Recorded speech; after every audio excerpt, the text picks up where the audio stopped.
आज के समय में बेटियां किसी से कम नहीं हैं। ऐसा ही एक कारनामा नूरपुर के छोटे से गांव हडल की बेटी 16 वर्षीय मधु ने कर दिखाया। छोटी सी ही उम्र में मधु ने राज्य स्तर और राष्ट्रीय स्तर पर कुश्ती प्रतियोगिता में कई पदक अपने नाम किए हैं। मधु ने राज्य स्तर प्रतियोगिता 2019 में मंडी में स्वर्ण पदक जीतकर अपना और अपने माता पिता का नाम रोशन किया था। राष्ट्रीय स्तर पर 2019 में दिल्ली में ही कुश्ती प्रतियोगिता में मधु ने फिर से अपने प्रदेश का नाम रोशन कर कांस्य पदक जीता। इस उपलब्धि पर उसके अभिभावक और गांववासियों में खुशी की लहर है। मधु एक गरीब परिवार से संबंध रखती है। मधु शर्मा ने बताया कि उसने 10वीं कक्षा में ही खेलना शुरू किया था। उसने कई राज्य स्तरीय प्रतियोगिताएं खेली, जिसमें स्वर्ण, सिल्वर और कांस्य पदक अपने नाम किए। मैंने 10th क्लास से ही गेम्स खेलना शुरू किए हैं। जुडो में मेरा ब्रॉन्ज मेडल है और रेसलिंग में मैंने नेशनल लेवल पे कांस्य पदक हासिल किया है और स्टेट में मेरा गोल्ड रहा है। मैं सरकार से ही निवेदन करना चाहती हूँ कि मुझे प्रोफेशनल ट्रेनिंग दी जाए ताकि मैं देश और प्रदेश का नाम आगे जाकर रोशन। जब मधु फर्स्ट टाइम 2018 में हमें मिली थी, जब हम गेम्स के ट्रायल ले रहे थे, तो उस दौरान उसने कोई 4 या 5 दिन प्रैक्टिस की। उसके बाद उसके गेम्स के ट्रायल हुए, तो उस गेम्स ट्रायल में उसने अपने वेट में जो सीनियर गर्ल्स थी उसको हराया था। तो सीनियर गर्ल्स वो मिनिमम 2 साल से अपनी खेल की ट्रेनिंग कर रही थी, तो तब पता चल गया कि इस खिलाड़ी में बहुत काबिलियत है। कोरोना महामारी संकट से निपटने के लिए रिवाल्सर में बनाए गए कोविड-19 इंस्टीट्यूशनल क्वारंटीन सेंटर गुरु गोविंद सिंह गुरुद्वारा साहिब में तमाम सुविधाओं का जायजा लेने के लिए एसडीएम बल आशीष शर्मा ने रिवाल्सर नगर क्षेत्र का दौरा किया। इस दौरान उन्होंने नगर पंचायत अध्यक्ष लाभ सिंह और गुरुद्वारा प्रबंधक कमेटी के सदस्य से क्वारंटीन किए जाने वाले लोगों की भोजन व्यवस्था और एहतियात के तौर पर किए जाने वाले विशेष प्रबंधों पर जरूरी मंत्रणा की और तय हुआ कि बाहरी राज्यों और रेड जोन से आने वाले लोगों के लिए गुरुद्वारा भवन में 18 कमरों की व्यवस्था रहेगी। इसके साथ ही अगर निकट भविष्य में लोगों के आने की संख्या बढ़ती है तो इसके लिए रिवाल्सर स्थित जनजातीय सराय भवन में अलग से 18 कमरों का चुनाव किया जाएगा, जिसके लिए गुरु पद्म संभव निगमापा बौद्ध मंदिर कमेटी के सचिव शमशेर सिंह से भी वार्ता हुई। एसडीएम बल ने उन्हें मौखिक निर्देश देते हुए कमरों की साफ सफाई कर उन्हें तैयार रखने को कहा। प्रदेश में मौसम के बिगड़े मिजाज के चलते कुल्लू और लाहौल जिला के कई इलाकों में सुबह से ही बारिश का दौर जारी रहा। वहीं रोहतांग दर्रे में एक बार फिर से बर्फबारी शुरू होगी। मई माह में भी रोहतांग और लाहौल की ऊंची पहाड़ियों पर हो रही बर्फबारी के चलते लोग भी हैरत में पड़ गए। बारिश के कारण एक बार फिर से कुल्लू और लाहौल घाटी ठंड की चपेट में आ गई। हालांकि मई माह में कुल्लू जिला में गर्मी अपने चरम पर होती थी, लेकिन इस साल मौसम के मिजाज ने सबको हैरत में डाल दिया। मनाली के साथ लगते ऊंचाई वाले इलाकों में ठंड के चलते लोग सुबह शाम फिर स्वेटर और जैकेट पहनने के लिए मजबूर हो गए। रोहतांग दर्रे में हो रही बर्फबारी के बीच लाहौल की ओर जाने वाले वाहनों का सिलसिला जारी है। जिला प्रशासन के अनुसार दोपहर बाद अगर बर्फबारी तेज होती है तो वाहनों की आवाजाही को रोक दिया जाएगा। कोविड-19 महामारी के चलते बैजनाथ प्रशासन ने अपनी ओर से शक्ति बढ़ा दी। आज बैजनाथ पपरोला नगर पंचायत के वार्ड नंबर 1 में जो लोग बाहर के राज्यों से आए हैं और वह लोग होम क्वारंटीन में हैं, होम क्वारंटीन में रह रहे लोगों के घरों में आज बैजनाथ के तहसीलदार पवन ठाकुर, नगर पंचायत के जेई, नगर पंचायत वार्ड नंबर 1 के पार्षद बालकृष्ण बंटी सहित सभी आशा वर्कर ने क्वारंटीन में रह रहे लोगों के घरों में जाकर सभी को सरकार द्वारा चलाए जा रहे दिशा निर्देशों के अनुसार होम क्वारंटीन का पालन करने को कहा। नगर पंचायत के वार्ड नंबर 1 में 39 लोगों के घरों में जाकर उनके घरों में लगाए गए होम क्वारंटीन उनके नाम के पोस्टरों को भी चेक किया।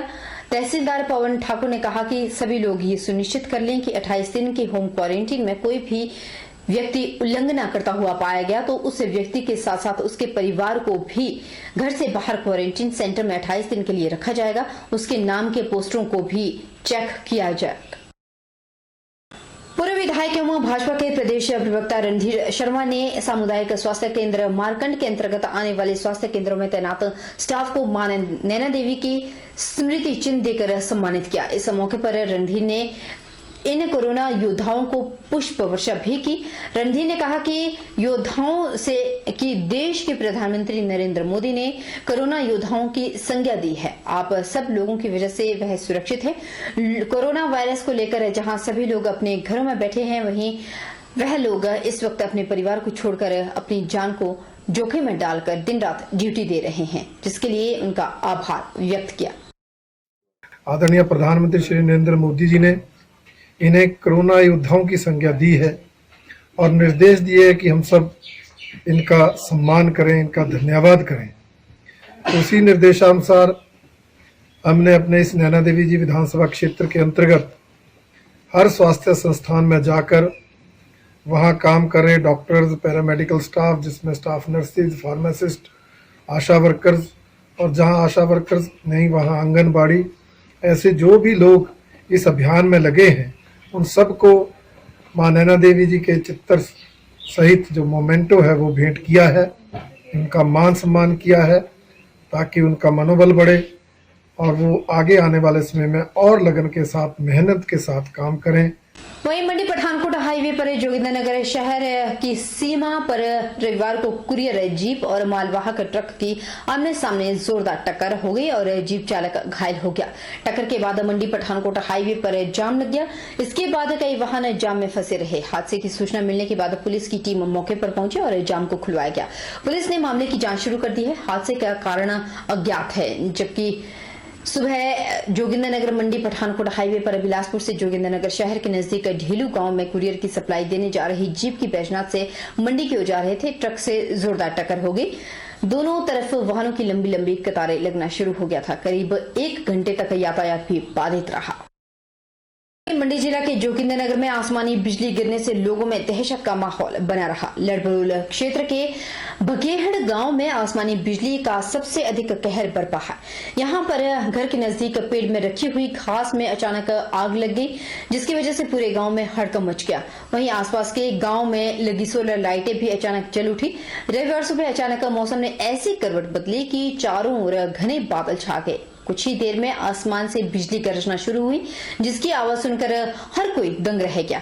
इधर नगर परिषद जोगिंद्रनगर के साथ लगते आरठी गांव में भी आसमानी बिजली ने अपना रौद्र रूप दिखाया।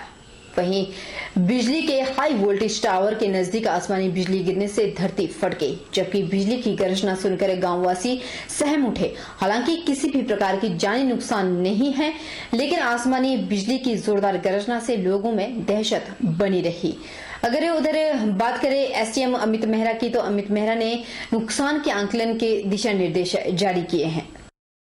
वहीं मौसम विभाग के पूर्वानुमान के मुताबिक रविवार को सुबह के समय बारिश हुई, जिसके चलते मौसम के तापमान में हल्की गिरावट दर्ज की गई और लोगों को गर्मी के मौसम में सर्दी का एहसास हो रहा है। स्थानीय मंडी शहर के स्थानीय लोगों का कहना है कि कोरोना वायरस संक्रमण की इस दौर में मौसम के बारे में कुछ कहा नहीं जा सकता। सुबह बारिश आ जाती है तो दिन में धूप खिल जाती है और फिलहाल गर्मी के मौसम में सर्दी कम होने का नाम नहीं ले रही। मौसम विभाग के द्वारा हिमाचल प्रदेश के कुछ जिलों में बारिश और अंधड़ का पूर्वानुमान जारी किया गया है और स्थानीय लोगों का कहना है कि कोरोना वायरस के संक्रमण के इस दौर में मौसम के बारे में कुछ भी नहीं कहा जा सकता। सुबह बारिश आ जाती है तो दिन में धूप खिल जाती है और फिलहाल गर्मी के मौसम में सर्दी कम होने का नाम नहीं ले रही है। सुबह के समय अचानक आसमान में घने बादल छा गए, काला अंधेरा छा गया और बारिश हो गई। लोगों का कहना है कि जब से देश में कोरोना संक्रमण के चलते राष्ट्रव्यापी लॉकडाउन घोषित किया गया है, तब से प्रदूषण के स्तर में भी कमी आई है और ग्लोबली मौसम में परिवर्तन आ रहा है। यही कारण है कि कभी गर्मी हो रही है तो कभी सर्दी। पता ही नहीं चल रहा कि सुबह बारिश हो जाती है, दिन में धूप आ जाती है। और अभी तो मेरे को लगता है कोरोना की वजह से तो आजकल मौसम भी कोरोना के ऑपोजिट नहीं है। तो ये फिलहाल मेरी समझ से बाहर है कि गर्मी कब आएगी। फिलहाल आजकल कौन सा महीना लगा हुआ है, तो इस महीने में क्या गर्मी होती थी, क्या होता था, आप अपने आप ही देख लो तो क्या है यहाँ पर। फिलहाल यहाँ पर अभी गर्मी सर्दी का कुछ पता नहीं चल रहा, पर्टिकुलर पता ही नहीं लग रहा कि मौसम है क्या। तो मैं तो यही बोलना चाहता हूँ कि कोरोना की वजह से हो रहा है या किसकी वजह से हो रहा है ये मेरे को नहीं है पता, मगर ये समीकरण सारे ख़राब ही हैं। ये ड्यू टू बिजनेस को लेके, ड्यू टू किसी को भी लेके समीकरण मतलब बिगड़े तो हुए हैं। अभी लग रहा है कि कब तक बिगड़ेंगे, तो फिलहाल समय से बाहर है मेरी तरफ। शिमला वाले भी बता रहे हैं अभी मौसम 2-3 दिन खराब रहेगा। अब ऐसा नहीं मालूम था अभी एकदम हो जाएगा। पिछली रात काफ़ी मौसम साफ था, पर सुबह होते होते वो मौसम जो है वो बिल्कुल बिगड़ गया। वहीं मंडी शहर के लोगों को टोकरी होम डिलीवरी के माध्यम से उनकी जरूरत का हर सामान उनके घर द्वार उपलब्ध होगा। दवाई, करियाना, कपड़ा, मनियारी, ग्रोसरी हो या फिर ज्वेलरी, आपकी जरूरत का हर सामान टोकरी होम डिलीवरी के माध्यम से एक कॉल पर आपके घर द्वार पर पहुंचेगा। मंडी जिला प्रशासन के सुझाव पर मंडी व्यापार मंडल ने होम डिलीवरी पैटर्न पर एक नई पहल की है, जिसके माध्यम से लोगों को उनकी बुनियादी जरूरतों से जुड़ी चीजें घर द्वार पर ही मिलेंगी। मंडी व्यापार मंडल के प्रधान राजा महेंद्र ने पत्रकारों से बातचीत करते हुए बताया कि यह होम डिलीवरी टोकरी के नाम से शुरू की गई है और इसमें विभिन्न ट्रेडों के व्यापारी जुड़ रहे हैं। मंडी व्यापार मंडल ने एक पहल शुरू की है हिमाचल सरकार और जिला एडमिनिस्ट्रेशन की बात को आगे बढ़ाते हुए। टोकरी एक नाम हमने इसका रखा है, हमने एक शुरू किया से होम डिलीवरी पैटर्न टोकरी, जिसका मोबाइल नंबर पीछे डिस्प्ले हो रहा है और नाम भी डिस्प्ले हो रहा है। इस पे हमने हर एक चीज़ जो जिसकी डिमांड होगी उसको अवेलेबल कराई जाएगी। अभी तक हमने काफ़ी व्यापारी इसमें जोड़ा हुआ है। जो और जुड़ना चाह रहा है हर एक ट्रेड का, दवाई है, करियाना है, कपड़ा है, ग्रोसरी है, मनियारी है, ज्वेलर है, शूज वाला है, जो भी इस ट्रेड में जुड़ना चाहता है उन सबका स्वागत है। मकसद ये है, लॉकडाउन का पीरियड 40 दिन रहा, लोगों को बहुत सी जो जरूरी आइटम थी उनको नहीं मिल पाई। वहीं टोकरी होम डिलीवरी प्रबंधक नीरज गुप्ता ने जानकारी देते हुए बताया कि व्यापार मंडल के आह्वान पर एक वेबसाइट व कॉल सेंटर इस्टेब्लिश किया गया है और इस वेबसाइट के माध्यम से किसी भी ट्रेड से जुड़ा व्यापारी टोकरी होम डिलीवरी से जुड़ सकता है। उन्होंने बताया कि कोविड-19 के मद्देनजर सरकार के द्वारा जो भी दिशा निर्देश जारी किए गए हैं उनका पालन करते हुए लोगों को होम डिलीवरी सुनिश्चित की जाएगी, ताकि लोगों को घर द्वार पर ही उनकी जरूरत का हर सामान उपलब्ध हो सके। व्यापार मंडल ने हमारे साथ कांटेक्ट किया कि हम एक होम डिलीवरी सिस्टम मंडी शहर के लिए होम डिलीवरी सिस्टम शुरू करना चाह रहे हैं। तो उनकी शॉर्ट नोटिस पे हमने जो है यहाँ पे एक कॉल सेंटर एस्टेब्लिश किया, एक वेबसाइट बनाई जिससे कि मंडी के व्यापारी उस वेबसाइट पे लिस्ट होंगे। जो भी कस्टमर, जो भी इनकी ग्राहक है, हमारे पास भी क्वेरी आ सकती है या सीधा दुकानदार के पास भी जा सकती है। वो एक नंबर होगा दुकानदार का, उसके ऊपर कॉल करेंगे, अपना जो भी उनका ऑर्डर होगा वो उस पर प्लेस करेंगे। फिर जो दुकानदार है वो हमें कांटेक्ट करेगा होम डिलीवरी के लिए। तो हमने जो सिस्टम बनाया है उसमें कॉल सेंटर है, हमारे राइडर्स हैं और जो भी सरकार के दिए गए दिशा निर्देश हैं इस लॉकडाउन या बाद में भी जो रहेगा हम उनका पूरा पालन करेंगे। हमारे जो राइडर्स हैं उनका हमने मेडिकल भी करवाया है। पूरा हम जो है एक तरीके से इसको सेफ्टी के साथ कोशिश करेंगे कि हम अपना जो सरकार ने दिशा निर्देश दिए हैं वो पूरे अमल में लाए जाएं। रुकेंगे छोटे से ब्रेक के लिए। ब्रेक इस बार फौरन हासिल होंगे, बने हमारे साथ।